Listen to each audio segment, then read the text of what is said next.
Excellent, excellent. All the better for talking to you. This is a movie I've watched twice in the last week now. Very interested to talk to you and see where this movie came from. I would like to jump towards the where I would normally go at the end though first because the movie is coming out on April the 20th. It's going digital on all platforms.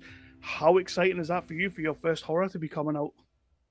Yeah, it's I've always said I think a lot of people feel this way. It's like making movies nowadays is much easier than getting them out. I think Mm, it used to be a lot difficult to get these things done, but the way things are now, it's pretty democratized. Anybody can really make a movie. It's a matter of finding the audience and getting the right people to see it early on, and then eventually hoping to find the right people that would be into the film. So I'm really excited. Excited to see how it's going to pan out. It's been getting good feedback on the festival circuit, so that's always a good, healthy sign. And yeah, it's very exciting. So fingers crossed. yeah, I've seen you. I've seen you've been doing the festival circuit, and I have seen a lot of good stuff coming out of there, and that's always great to see because you're right. Movies, independent movies, movies at any level are hard to make. So once you be able to get them out there, it's Yeah. just so good to see them. And this is your third feature, but your first foray into horror. I'm going to start with a really cringe question as well. Does this give you the horror itch? Yeah, right. Yeah, definitely. It's the idea was it kind of came to me in real life. Mm, I witnessed like this person itching and scratching in my store there, and I was like, that's really interesting. It's like really visceral. Like you see somebody doing that, and all of a sudden you're like, you get cringed out, you get like the ick, and you're like, ugh, you start feeling weird. And I was like, oh, that could be something. And I think that movie Smile was out around the same time, and I started nice. envisioning like itch. I was like, I think there's something here. Let's work on this. Let's try to see what we can do with this. So yeah, it definitely gives me the itch. Oddly enough, I got shingles during post production, so I Oh. literally had the itch, and it was a fucking nightmare. So that's just terror on top of terror. Yeah. Yeah, I never heard of like a young person getting, I mean, I'm not that young, but usually shingles is like more of 70s, 80s. And I was like, I got shingles. I think I willed it into existence on myself. So, for our audiences and for anyone watching this, can you give us a brief download basically on what Itch is, not just as in terms of like the plot line or the storyline or anything like that, but what Itch also is to you? Yeah, absolutely. So it really, most of my work is really kind of an exploration of the things that I struggle with or the things that I'm trying to figure out. It's like self-therapy in a way. So yeah, you can come up with a cool concept and whatnot, but I think especially for indie films, it's really about finding that core emotional story or character or characters that you're trying to connect with people. And in this one, it was really about my own journey as a father, which I'm still currently on, Mm. and as a family man and what all that means, and all the responsibilities that come with it. More specifically, the fears and I don't know. I guess as a storyteller of sorts, I'm always creating scenarios in my head, which is good and bad. It's like, oh, what if this happened? Oh my God, what if Monica died? Oh my God, what if this, and it's like, so it's a good outlet to be able to write that stuff down and understand it. And yeah, so that's where it really came from. It was kind of just exploring myself, really. And with that, it is a very sort of self-contained story. It's set in one kind of location. and I guess this is going to be a question that you've had a lot, but I do want to ask you because as a father of three girls myself, I am Yeah. mega intrigued on how you've even done this. What was it like shooting a horror with your very own daughter? The dynamics of that. How did that work? Because I can't even imagine filming a 2 minute short with my kids. You know, it's I think we don't give our I know I don't, or I'm learning to give kids more credit than they get. Like they're very resilient. I think we get like too worried about them. I was very worried. I was like, oh my gosh, it's gonna be so the reason she's in the movie was out of necessity, Yeah. is I needed a child actor, and there she was.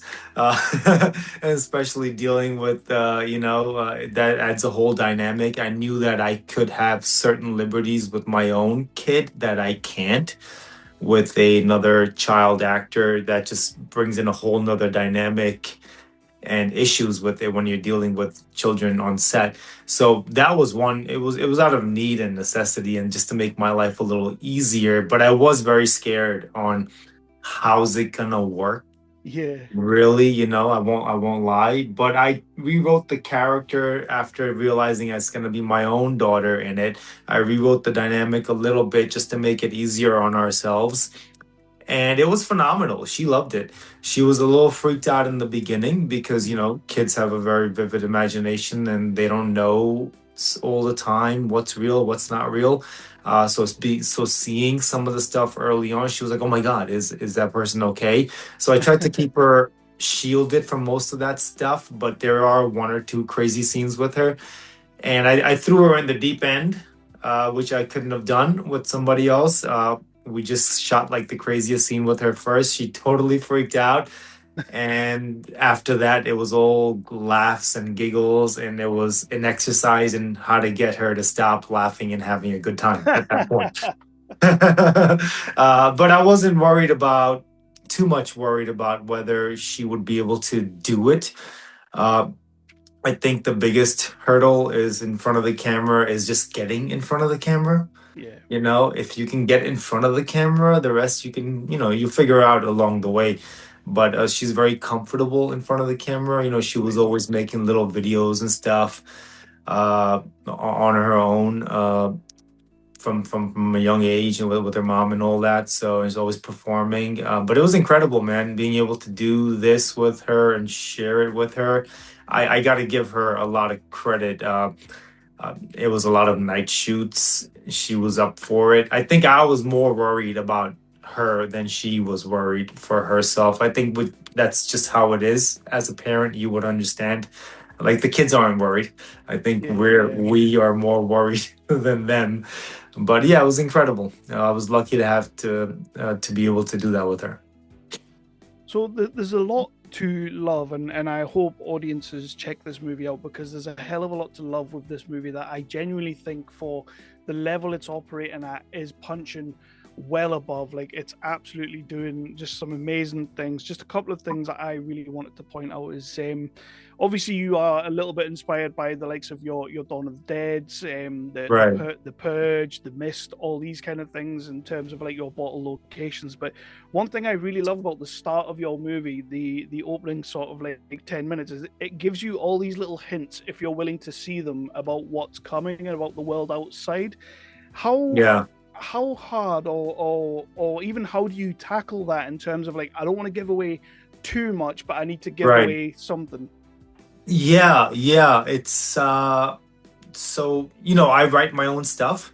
That helps a lot for me because I'm also acting, and being the writer of the material makes my life a lot easier because I've done most of the prep as the director and actor during the writing process. Hmm.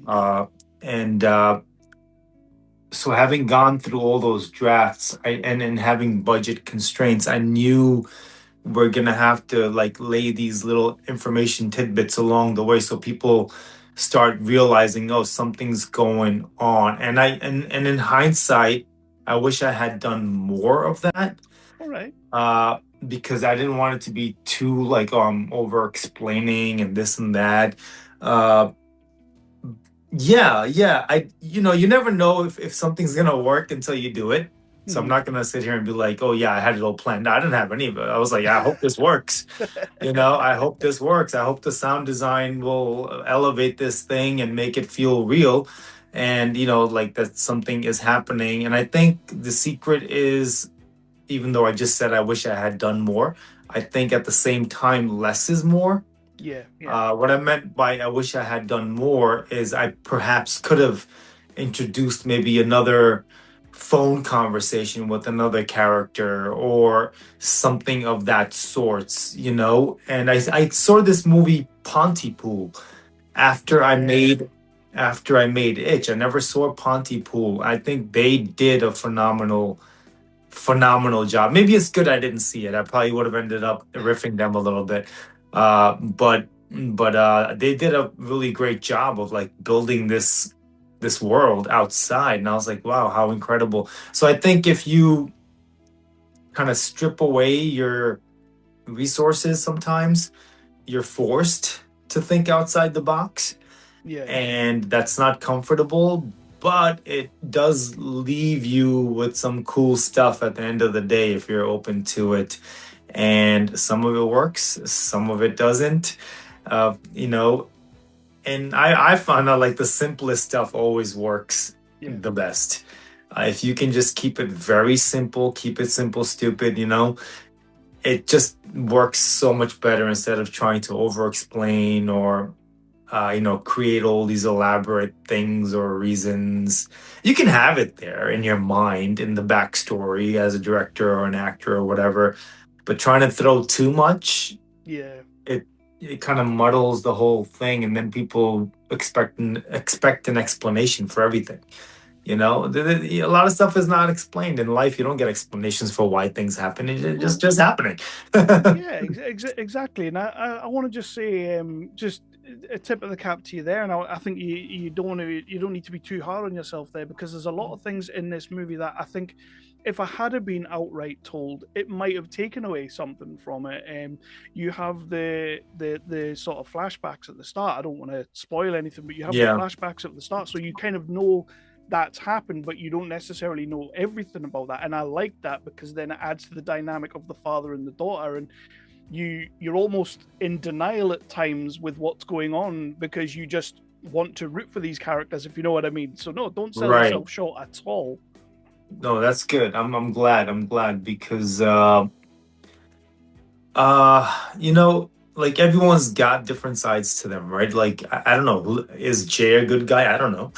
He does some horrific stuff, Sure, he thinks he's doing it for good reasons, Everyone does. Everyone thinks Yeah, they're on the right side of history when they're in it, right? In hindsight, it's so easy to say, like, oh, I wouldn't have done that. I wouldn't have done that. I would have done this, or I would have stood up for that person. It's easy to say those things after the fact. But when stuff is going down, you don't know what you're going to do, man. You don't know what you're truly mm, capable of, all the good stuff or the terrible stuff that you could possibly do. And I think that comes back down. It's like kind of like, oh, I imagine all this crazy stuff in my head. So this gives me a nice little outlet, like, oh, yeah, I would do that. and do you find that topics like that, situations like that, stories like that, are a little bit easier to explore in the horror realm? Like, I love me a horror movie, but I'm finding more recently, more social commentary is coming through the horror movies than any other genre, I find. Do you find it easier that way? Yeah, I think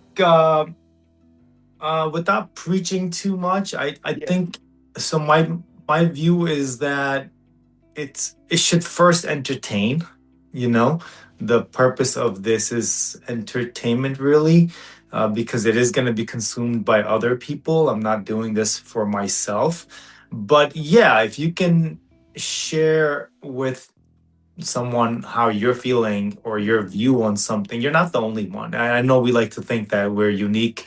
We're not unique. Everybody has the same kind of aspirations, fears, guilt. Everyone's going through the same stuff, just in their own world, right? yeah, So if you can connect to it, other people will connect to it. So I think it is important to have some type of view on things, and I think horror is great to do that because you can talk about some really weird stuff Mhm. without being too direct, you know?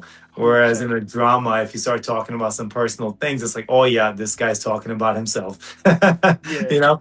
But in a horror film, you can go to some crazy weird places. And I really enjoyed that about making this film is because I felt there was a lot less restriction on where I could go. Maybe this was just me mentally Mhm. having this breakthrough, but I felt like I could just do whatever I want. Oh, this doesn't make sense. Well, it's gonna make sense now in the world of the itch. You know, this is how it Yeah. happens. You get the itch, and then this happens, and that happens. It just has to make sense in the world. You know, whereas other genres, if you I don't know, like in an action movie, sometimes we watch action movies. Oh yeah, yeah, right. The guy's gonna fly 10 feet after a punch. You know what I mean? Like Bollywood style. It's kind of like there's that disbelief, but in the sci-fi horror genres, I think the audience is a lot more forgiving as long as there's some type of world that you've built, and if it makes Yeah. sense in that world, yeah, let's do it, you know. So yeah, it was really great to be able to have more freedom in that sense. So I'm going to wrap it out with one last question. And you've talked about trying new things, and obviously this is your first kind of horror movie. You're an actor, director, writer, producer. You write the theme songs, you sing the theme songs, you do everything on set. Yeah, Um, well, no, I don't sing. I don't I write know you don't. songs. I know I'm you don't. But terrible. it's I'm terrible. I wish I could sing. I really do wish. It's just one of those things that's not going to happen in this lifetime. so this is like a little bit of a two-parter for the movie coming out. I want everybody to check it out. My review is done. It will be going live once the movie goes live. And spoiler alert for yourself, Barry. It's a quite a glowing review, so you'll be happy Thank with you. that. Thank you. What would you say is actually no? First part of the question will be, what do you really want people to take away from the movie when they watch Itch? But then also with having doing a little bit of everything, what would you say you've learned about yourself while making this movie? Uh, I think I've learned that I'll start with the second one first. I think I've learned to just kind of go with the flow as I get Yeah. older and as I do more stuff. You know, before when you get into something, it's like, oh, it's got to be like this, it's got to be like that. I need this, I need that. Now I'm like, you know, okay, who's around? What do I got? And what can I do with it? You know, it's kind of that approach. I'm not trying to force these outcomes anymore because I never get it anyways the way I want anything. I don't know, maybe other people have that superpower. I certainly don't. I can't even, you know, like simple things too. So I just, you know, just learning to kind of sit back a little bit and like, you know, let things play out, let things happen. Don't fight it too much. Learning to pivot a little more, and I'm happy that I'm headed in that direction. It makes everything a little more uh, digestible. Might be the right word, you know. Absolutely. And yeah. And then I'm sorry, I forgot the first question all of a Just sudden. just what you hope people take away from the movie when they watch Yeah, it. yeah. You know, I hope people just have a good time, man. You know, I hope that they feel something. I hope that they get weirded out. I hope that they laugh once or twice, and I hope. And I'm a big like I'm big into the grim of grimness of life. So I hope that they can feel some of the despair that the characters go through. And yeah, I just hope that they feel something, you know, and I think they will feel something along those lines. And if not, at least they'll be itchy. So I was kind of sat watching it, sort of like, but yeah, no, yeah, no, it's contagious, you know. It's it absolutely is. the active itching, just seeing somebody, you know, doing like you're like, hey, what's going on with you, pal? Yeah, and You know, and it's and that yeah, and it goes to show you how kind of paranoid we all are oh, as a absolutely, I mean, I know I am. You see somebody cough nowadays, like, oh, yeah. take it easy there. I'm absolutely with you there, Barry. Thank you so much for doing this. I want people to check the movie out when it hits all the platforms on the 20th. My review will be going out around about the same time as well. I think you've made a cracking movie. I know you Thank didn't. you. I know you didn't have the biggest budget ever, but all the choices you seem to have made have been absolutely fantastic with this film. I think you've done a great job. I didn't mention the practical either, but my God, your practical effects in this movie for what you had are sensational. So I just wanted to Thank quickly you. mention that Thank as you. well. Well, shout Coming, out to the whole cast and crew that yeah, bring it all together, you know. It's not it's really it takes a village like this here to do this stuff. It's not like writing. You really do need other people. And so if you're lucky to find some good people, get to it. That's all. yeah, absolutely, absolutely. And I can't wait to see what you do next. Thank you. Thank you, my friend. Thank you.